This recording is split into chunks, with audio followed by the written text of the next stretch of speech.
Ya, maka zaman sekarang ini moden ni banyak isu-isu maqasid dalam bab siasah. Ya, contohnya kita nak bersifat lunak kepada orang-orang bukan Islam. Perlu atau tidak? Perlu atau tidak?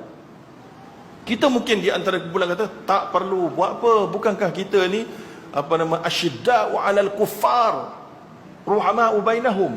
Kita kena keras kepada kufar ni, keras. Bagi dia takut, bagi dia lari seperti kita. Bagi dia pergi masuk neraka terus. Itulah agaknya. Sebab tempat dia dalam neraka.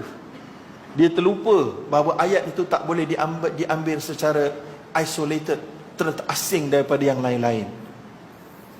Beribu-ribu banyak lagi ayat-ayat tentang perluan dakwah, hadis-hadis tentang keperluan dakwah dan seumpamanya. Rahmah lagi. Dia kata ini bukan rahmatan lil mukminin, ini rahmatan lil kafirin, katanya.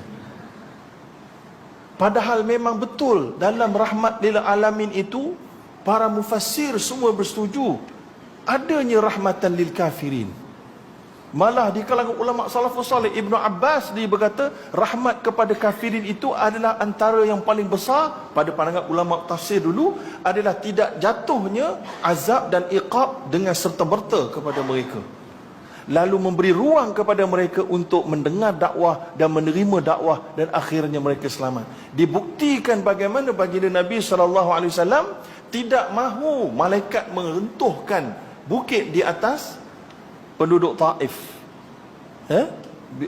dengan harapan yukhrija min aslabihim man la yusyriku billah, maya'budullahi wa la yusyriku bihi syai'a, dengan harapan akan ada keluar daripada sulbi ataupun keturunan mereka orang-orang yang mengabdikan kepada Allah dan tidak mensyirikkan Allah SWT.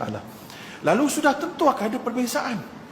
Akan ada perbezaan yang mata kita nak mendepani kepelbagaian bangsa mengikut maqasid secara ramah tamah, ya, dengan cara itu kita mendekatkan gap di antara mereka dengan kita dan akhirnya kita nak dakwah mereka.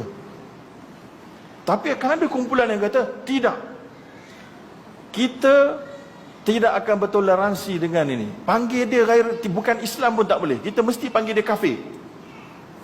Man lam yukaffira kafiran faqad kafar. Dia kata lagi, siapa yang tidak mengkafirkan orang kafir, dia kafir. Itu dia kan. Jadi saya ingat lagi bahawa ni saya jumpa dengan Syekh Profesor Dr. Mustafa Dib Al-Bugha. Dia faqih Syafi'i daripada Syria. Kita ingatkan dia memang tradisi punya aliran lah. Tapi bila sembang-sembang, dia terus terang dia tak setuju kita panggil orang kafir itu kafir kalau kita boleh panggil dengan panggilan yang lebih baik, iaitulah ghairu mukmin atau ghairu muslim, bukan Islam, non muslim, better. Sebab memberikan harapan. Kita dah berikan satu konotasi, satu gambaran kafir itu adalah pemusuh Islam. Bila kita pukul rata pada semua yang bukan Islam sebagai kafir, kita seolahnya telah membuat satu tembok dia adalah musuh. Sedangkan dalam Al-Quran Allah memulakan dengan ya ahlal kitab la taghlu fi dinikum. Apa maksud tu? Allah kata wahai ahli kitab, jangan kamu melampau dalam agama kamu. Antara melampaunya apa? Mereka kata Tuhan tu tiga. Allah tegur orang Nasrani yang mengatakan yang syirik kepada Allah, tapi Allah tetap panggil dia ya ahlal kitab. Allah tak kata dia ya kafir.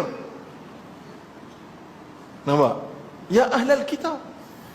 Kemudian Allah kata ya ayuhan nas, ya bani Adam. Adalah qul ya ayuhal kafirun, ada.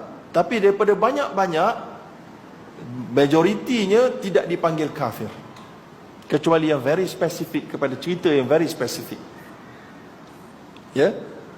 Malah ya ahlal kitab ni satu penghormatan, nak mengingatkan mereka balik kepada kitab yang diturunkan kepada mereka yang sebelum diselewengkan.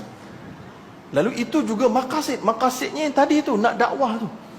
Tapi bila orang tak boleh nak terima maqasid yang kumpulan yang ini, dia akan jadi saling sesat menyesatkan. Itu yang masalah.